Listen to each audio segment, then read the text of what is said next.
అందరికీ నమస్కారం. ఇది ప్రచారానికి నిన్న వచ్చామండి. డోర్ టు డోర్ ప్రచారం చేయడం జరిగింది నిన్న కొడవలి గ్రామంలోని. మంచి రెస్పాన్స్ వచ్చింది. ఉన్న జనాలందరూ కూడా ఇదే విధంగా ఈ రాష్ట్రం మొత్తం కూడా, ఆంధ్ర రాష్ట్రం మొత్తం కూడా ఈ కూటమికి సపోర్ట్ చేసి మంచి విజయంతో గెలిపించాలని మనస్ఫూర్తిగా కోరుకుంటున్నాము. అండ్ ఎస్పెషల్లీ ఇక్కడ పిఠాపురం అండ్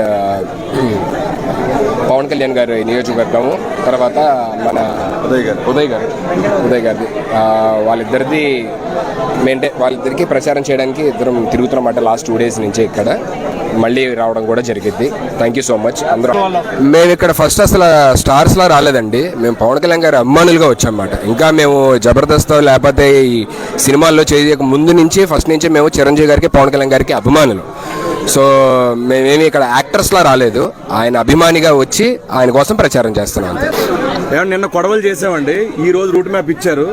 సో వైష్ణవ్ గారితో మేమిద్దరం కలిసి వెళ్ళబోతున్నాం. కొన్ని గ్రామాలని, దాదాపుగా ఒక 17 గ్రామాలు ఉన్నాయండి. ఆ గ్రామాలు మొత్తం కవర్ చేయబోతున్నామండి. ఉప్పాడ పరిసర ప్రాంతాల్లో ఉన్న గ్రామాలన్నీ కూడా. సో మీరు అడిగినట్టు ఆల్రెడీ విజయం ఖాయమైనట్టేనండి. పిఠాపురం గ్రామ ప్రజలందరూ, పిఠాపురం చుట్టుపక్కల ఉన్న గ్రామాలందరూ చెప్తున్నారు. పిఠాపురం పట్టణం కూడా, పట్టణం యొక్క ప్రజలు కూడా చెప్తున్నారు. సో ఇప్పుడు మెజారిటీ నుంచి లెక్క పెడుతున్నారండి. ఇప్పుడు మెజారిటీ ఎంత వస్తుందనే స్టేట్ మొత్తం డిస్కస్ చేస్తున్నారు. సో ఆల్మోస్ట్ 1 lakh+ వస్తుందని చెప్పి చాలా మంది చెప్తున్నారు. సో మేము కూడా ఆశిస్తున్నాం బంపర్ మెజారిటీతో పవన్ కళ్యాణ్ గారు గెలవాలండి. జనసేన అలాగే టీడీపీ, బీజేపీ కూటమి ప్రచారంలో భాగంగా పిఠాపురం రావడం జరిగింది. సో పిఠాపురంలో ఆధ్యాత్మిక స్థానమైనటువంటి దత్తాత్రేయ దేవాలయానికి ఆయన దర్శనం గాను మేమిద్దరం ఇక్కడ రావడం జరిగింది. దర్శనం చేసుకున్నాం. ఇద్దరం బాగుండాలి, అలాగే జనసేన బాగుండాలి, జనసేన గెలవాలని, కూటమి గెలవాలని కోరుకున్నాం. చాలా సంతోషంగా ఉంది. ఎప్పుడు ఎన్నికలు వస్తాయా, ఎప్పుడు జగనన్నకి ఫ్యాన్ గుర్తుకు ఓటేద్దామా అని ఎదురు చూస్తున్నారనేది రాష్ట్రమంతా జరిగిన సిద్ధం సభలతోనే పూర్తిగా అందరికీ అవగాహన అయింది. ఎందుకంటే ఆ సభల్లో మీరు చూస్తే కార్యకర్తలే కాదు, ప్రజలు కూడా, లబ్ధిదారులు కూడా ఏ విధంగా స్టార్ క్యాంపెయినర్లుగా ప్రతి నియోజకవర్గం నుంచి ఈరోజు లక్షలాది మంది వచ్చి జగనన్నతో మేమున్నాం, మేము మీ వెనుక సిద్ధంగా ఉన్నామని చెబుతుంటే నిజంగా చాలా హ్యాపీగా ఉంది.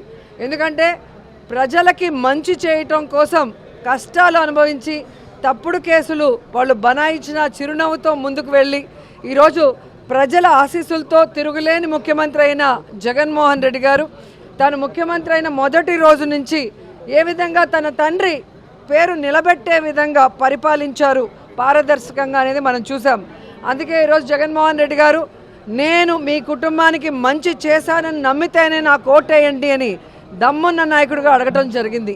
దేశంలో ఏ రాష్ట్రంలో ఏ ముఖ్యమంత్రి కూడా ఇంత దమ్ముగా ఎవరిని అడగలేరని కూడా ఈ సందర్భంగా తెలియజేసుకుంటున్నా.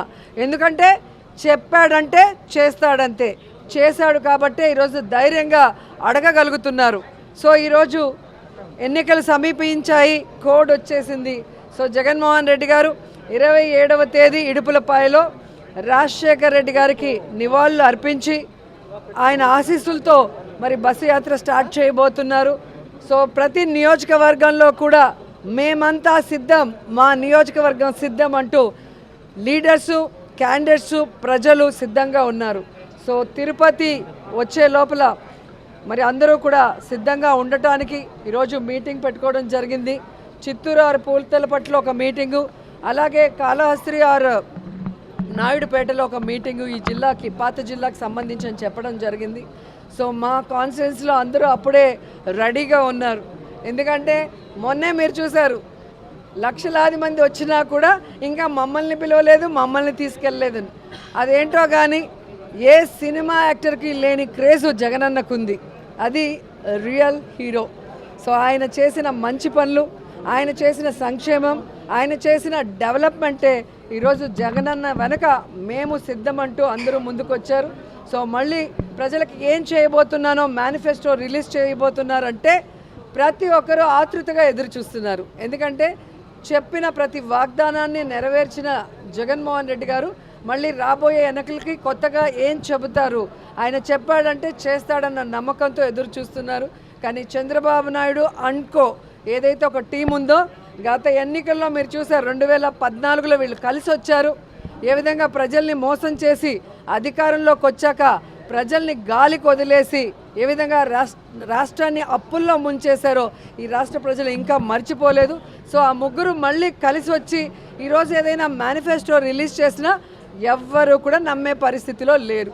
ఎందుకంటే ఇదే తిరుపతిలో వెంకన్న సాక్షిగా ప్రత్యేక హోదా ఇస్తామన్నారు, వెంకన్న సాక్షిగా బాబు వస్తే జాబ్ వస్తుందన్నారు, వెంకన్న సాక్షిగా ఎన్నో చెప్పారు. ఆ వెంకన్నకే ఈరోజు శటగోపం పెట్టాలన్న ప్రయత్నం చేస్తున్న వీళ్ళకి ఖచ్చితంగా వెంకన్న బుద్ధి చెప్తారు అని కూడా ఈ సందర్భంగా తెలియజేసుకుంటున్నా. ఎప్పుడైతే తెలుగుదేశం పార్టీ జనసేన వాళ్ళ అభ్యర్థుల ఫస్ట్ లిస్ట్ రిలీజ్ చేశారో ఆ రోజే రాష్ట్రమంతా మీరు చూశారు వైఎస్ఆర్సీపీ సంబరాలు చేసుకుంది. అంత ఏమంటారో అంత పేలవంగా ఒక candidate list Telugu Desam Janasena release చేయడం జరిగింది. మొన్న ఈ ముగ్గురు కూటమి ఏదైతే ఉందో బీజేపీ తెలుగుదేశం పవన్ కళ్యాణ్ మీటింగ్ జరిగిందో దాంతో అందరికీ అర్థమైపోయింది 175కి 175 వైఎస్ఆర్ కాంగ్రెస్ పార్టీ రాబోతుంది, మళ్ళీ జగనన్నే ముఖ్యమంత్రి కాబోతున్నారని.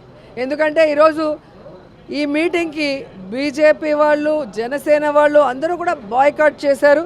అండ్ సీనియర్ మోస్ట్ లీడర్స్ ఎవరైతే తెలుగుదేశం పార్టీకి పనిచేశారో వాళ్ళు కూడా ఈరోజు సీట్ల పంపకాల్లో ఎంత దూరంగా ఉన్నారో మీరు చూస్తున్నారు.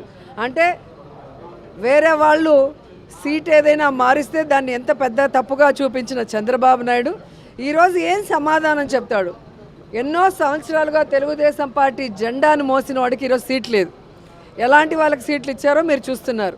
ఇక జనసేన గురించి అయితే చెప్పాల్సిన అవసరమే లేదు. 24 సీట్లు అన్నాడు, గాయత్రి మంత్రం అన్నాడు, అశోక చక్రంలో పూజలు అన్నాడు. ఇప్పుడు 21కి ఇంకా త్రివిక్రమరావు డైలాగ్ రాసిచ్చినట్లేడు, అది చెప్పట్లేదు. ఆ 21లో కూడా దాదాపుగా 11 తెలుగుదేశం పార్టీ వాళ్ళు, మిగతా వాటిలో మెజారిటీ వైఎస్ఆర్ కాంగ్రెస్ నుంచి వెళ్ళిన వాళ్ళే ఉన్నారు. అంటే స్పష్టంగా పవన్ కళ్యాణ్ వెనక ఒక నాయకుడు కూడా లేడు అనేది ఇక్కడ అర్థమవుతుంది. అక్కడ మిగిలిపోయిన చెత్త ఇక్కడ మిగిలిపోయిన చెత్తని ఏరుకొని క్యాండిడేట్లని అనౌన్స్ చేసుకునే దౌర్భాగ్య పరిస్థితికి రావటం అనేది మనం గమనించాలి. అండ్ ఈరోజు సీట్ల పంపకాలు కూడా కాన్స్టిట్యున్సీలు ఎంపీలు కానీ ఎమ్మెల్యేలు మీరు చూస్తే ఎవరెవరికి ఏం అలాట్ చేస్తారో మీకు పూర్తిగా అర్థమైపోతుంది. చంద్రబాబు నాయుడు బీజేపీని జనసేనను మోసం చెయ్యాలి అన్న ఆలోచనతో సీట్ల పంపకాలు ఎలా చేశాడు, ఆ సీట్లలో కూడా తన అభ్యర్థుల్ని ఎలా పంపించి పెట్టుకున్నాడో చూశారు. కాబట్టి ఒకరికి ఒకరు పడక మొత్తం ఆ కూటమి అంతా జీరో అవుతుంది. ఇప్పుడు ఆపరేషన్ లేకుండానే మోకాళ్లకు ప్లాస్మా ట్రీట్మెంట్, మీ ఆర్థోపెటిక్ సమస్యలన్నిటికీ రోబోటిక్ టెక్నాలజీ ద్వారా తక్కువ ఖర్చుతో శాశ్వత పరిష్కారం, ఫ్రీ కన్సల్టేషన్, ప్రతి ట్రీట్మెంట్ పై 20% డిస్కౌంట్. ఈ ఆఫర్ కొద్ది రోజులు మాత్రమే, త్వరపడండి. V9 hospitals 9281465842.